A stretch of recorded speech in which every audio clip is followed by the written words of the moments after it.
Hey, what's up? Today I'll be showing you how the sausage gets made, and that is how I get all my sounds from all my gear when I make a track in this dawless mode into Ableton Live to then be arranged into a track. Now, this is going to go further than my typical just use Overbridge spiel because we'll be fighting a bit of latency as well as recording sounds from another sequencer, the Octatrack, and I'll show you how to overcome these issues and then some practices along the way that I do during this whole process. All right, let's dive deep. So this is a track that I made last week in this video here called Octane. I made it in like 20 minutes, which was pretty tight, but check this out. What this track consists of is a bunch of compiled and recorded sounds from my gear, like the Nord, the Pro 3, and that was all recorded into the Octatrack. And all of my drums are coming from the Digitact. And yes, I work at Electron, but this ain't sponsored by them. So the first thing we need to make sure is that our latency is manageable. And to test this, it's really simple. And once you get this set up, you're pretty much good to go. So save it as a template. That way you don't have to worry about it again in the future. So to test latency, it's really easy. All I do is try to nail down a really simple sound that I can see visually within Live and adjust my latency accordingly. So I'll jump to like a blank pattern here, and I'll find a really simple sound and I'll just put it here, 1, 5, 9, and 13. And I'm on blank patterns on both machines, right? But specifically here on the Digitact, on track 3, I have a really simple sound. So if we press play, that's all it's gonna do. And what I'll even do to make sure that I'm not like tripping when I'm recording all this stuff in is I'll make this even shorter and I'll go to my source and make sure that the start point happens somewhere in the middle of the sound to avoid any air that might be at the beginning of the sample. So now if I play this back, you hear a sharp pop and all that stuff, right? So now that we have this here, we'll go to track 3 in this little template of mine here, and I'll just record in from the top, track 3. It's getting recorded in, it's really quiet, right?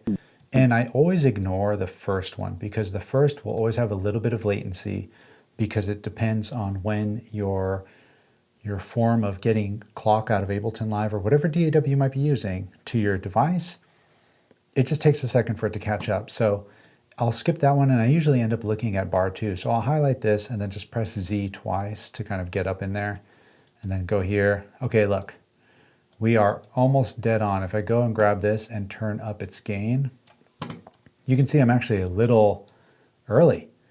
So this is great because I can show you how I fix this. Now, there are a multitude of ways to try and fix this, but what's funny is this looks like it's way off, right? But if I hold down Command while I click and drag, I can select this without it like snapping to the grid. If I go to where it wants to begin, right there, if you look down in the bottom left-hand corner, it says duration 0:00. This means it's not even 1 millisecond off. So if I were to really drag this over until it becomes 1 millisecond, look at that, it's all the way over here. That's 1 millisecond. And 1 millisecond is like nothing. It's more than enough. So I guess I could try to fix this a little bit. It's not gonna kill me, you know? It's not gonna blow anybody's eardrums or anything like that. But if I wanted to, I'm clocking the Digitact off of the ERM. And the way I currently have this set up or connected, right, is that the Digitact is using Overbridge, but for audio only, not sync. And this is because you cannot adjust the clock early or late in Overbridge. You're stuck with whatever it gives you. And it's about 2 to 3 milliseconds of latency, which is by far totally fine, but it's not until you hear your sequences dead on the one that you'll know, holy crap, it kind of matters sometimes. So with that said, that's why I use the ERM multi-clock. Rest in peace, ERM.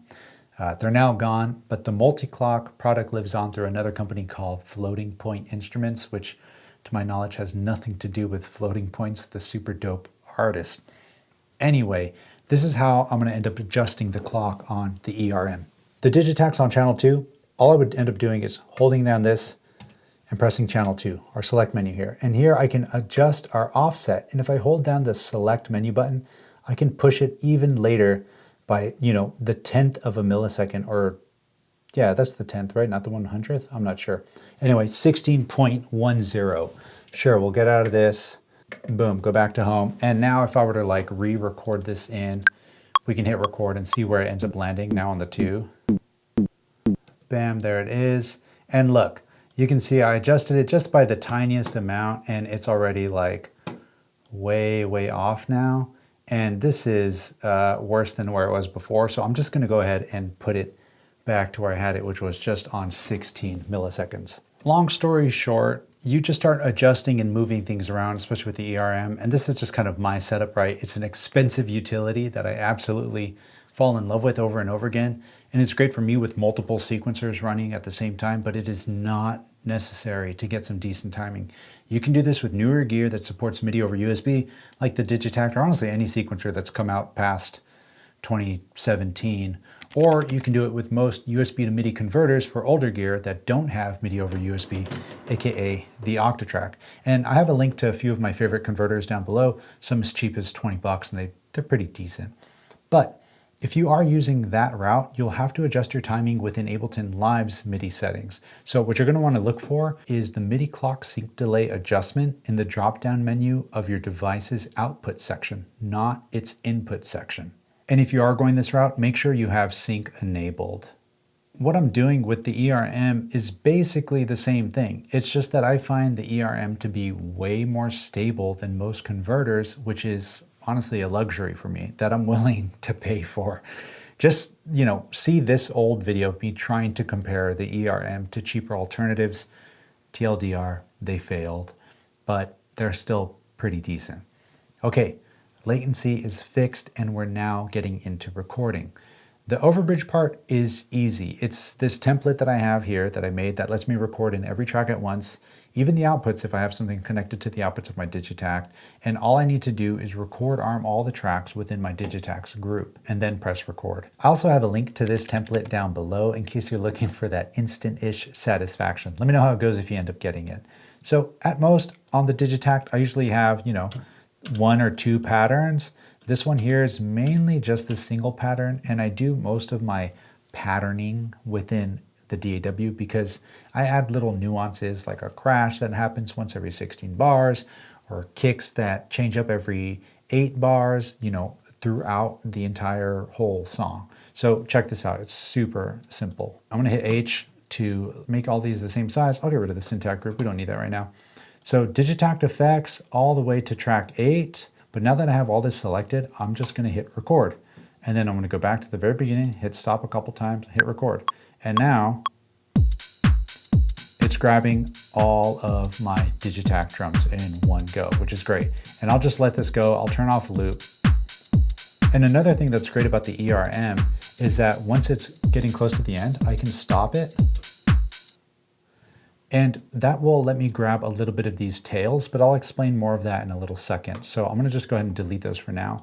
Now that these are recorded in, I'll go to their tracks and open this up a little bit and set it to auto and turn record arm off. That way we're just listening to the recorded track itself.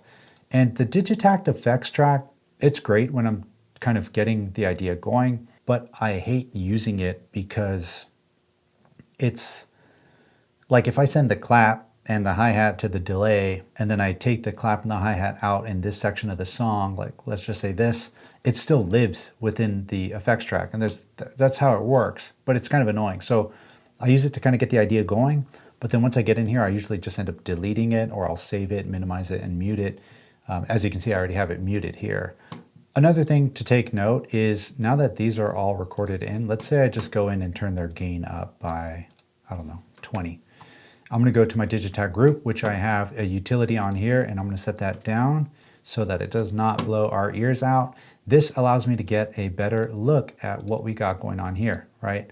Look at this. If I zoom all the way in, you can see track 1's kick right here is a little off. Anything that's gonna be right on the 1 from when the sequencers start will most likely be off. So you can do a couple things. I personally like to go to bar 2, Command C to copy that, go here and watch how much it moves. Paste it, bam, you can see that now that is right on the money.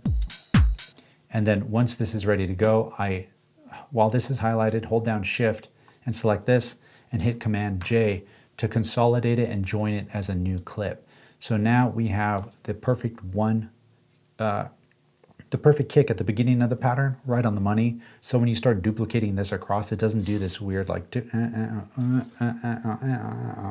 right? It gives this weird kind of like, what the hell's going on every 8 bars? It's like tripping me out. Now that that's in, I'll record the octatrack. This part is a little more cumbersome because you want to have all your tracks separated. And on the OT, I only use the left and right outputs. So it feels a bit archaic, but it's as simple as muting everything except what you want to record. Now, take note that I make sure to record the tail ends of sounds after the pattern ends, since this will help with transitions when arranging a little bit later. And I record different filtered options of my samples that use the filter in creative ways, not corrective ways. So I'll record it in where I have like the filter set, and then I'll do another pass where I have the filter wide open. And again, this is just for flexibility when it comes to arranging, so I can control when and how much and how fast the filter opens throughout the song by using the filter within Ableton Live. So let's record these parts in and I'll show you all of this in action. All right, Digitac track is good to go. I'll just close that group. I have this track here called Record, but it's really called Octatrack. And on the Octatrack, if I press play and then mute our Digitac group, I have like a bunch of stuff going on, right? There's strings, shakers, all that stuff. I'll just go one by one. I don't think there's anything on track 1, which is fine. So we'll just move on to the next track, which is track 2. And this is great because the filter was originally a little lower. So again, go back to the beginning, hit record, and we're just going to record in. Oh, right, I should probably record arm this bad boy. We're going to record this in with the filter down. And this pattern is just 2 bars. So after this, I can start opening it up. Again, turn loop off and then stop the ERM. Just in case there's any sound that wants to get recorded after that. But if we zoom in here, you can see it stops pretty much right when the pattern ends. So we don't even really need to worry about this back half of this. But again, what you'll notice is that I did not record the fully open filtered version. So same thing, I'll start here and just record a fully open filter version. Boom, easy peasy. Now we have OT open, we have the OT up, and then OT down. This is basically filter down, filtered moving up, and then the filter wide open. And oftentimes, to be completely honest, unless I have some weird LFO adjusting the filter when it's down, I usually just end up rocking the filter open section. And same thing, we'll go to auto, turn this off. And if you wanted to be really nitpicky about this part, which sometimes I can be depending on the sound source, similar to our kick drum, we can go and find where the pattern restarts, which in this case, it was a 2-bar pattern. And I can click this, highlight after I highlight it, hold down Option, and drag this over to the beginning to make sure that that very beginning part, watch, if I move this again, you can see it jumps a little bit. We can make sure it's right on the 1. But then you need to go back and like, all right, let's adjust this a little bit, bring in the little crossfade here to mask the pop that it might create. And once we have this, boom, Command J, and then duplicate that. Now we have this new consolidated, opened, filtered part up. Now, the Octatrack track is already set up for us. I'm just gonna hit Command D, select everything in this track, delete it, record arm this, and then do that all over again for every single track. So now we're moving on to track 3. Let's record that in. And if you wanted, another faster way of doing this is once you kind of get this bar in, you mute that, cool. And then you wait for it to go all the way around. Then you start recording in the bass line part and you start moving down track at a time. And because this is clocked to the tempo,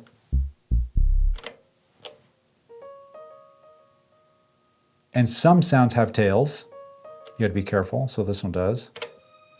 And see, this one starts a little weird. This is like a little bit of a sloppier way, but you can also chalk it up as you make lower-fi house type of music. Let's see. Oh, this is a good one. I love that shaker. Stop the ERM, sweet. Okay, we got these sounds in, and now we just need to find where those like bars basically reset. And if I look at this here, I can turn off auto and turn this off. Get this ugly green out of the way. Let's do something like this. There we go, that's nice. We have this part here, which again, it's a 2-bar loop. That's fine. I can just get rid of this. Maybe I'll regret it, maybe I won't. We'll find out soon enough. Get rid of this. Here's another 2-bar loop, right? So this is just the bass. Yep, I'm happy with that. The bass went on here. Then we have this little ba-da-da. And then after that, we have the strings for another 2 bars. We'll bring that over here. And then we have this dope shaker, which I absolutely love, right here. That's cool. And then all this is just kind of excess. You can keep it, you can save it, you can do what you want. Now, I don't need to duplicate the Octatrack track anymore. I can just open up audio tracks, grab all this stuff here, and drag it down here. And then just one at a time, boom, boom, boom, put it all here. Now if we play that back, loop it, not bad, unmute the digitime, yo, there it is. Now that I have everything recorded into the DAW, it's all about organization, and trust me, this part takes a few minutes.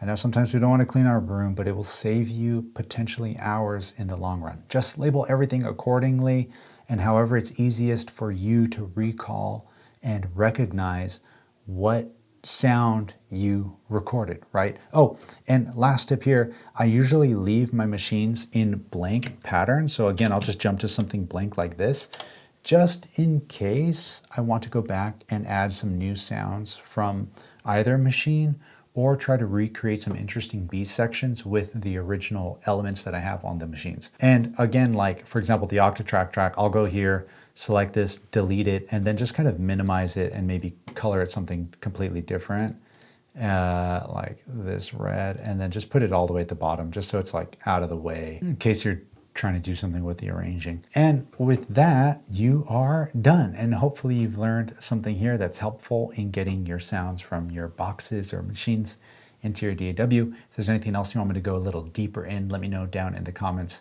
below.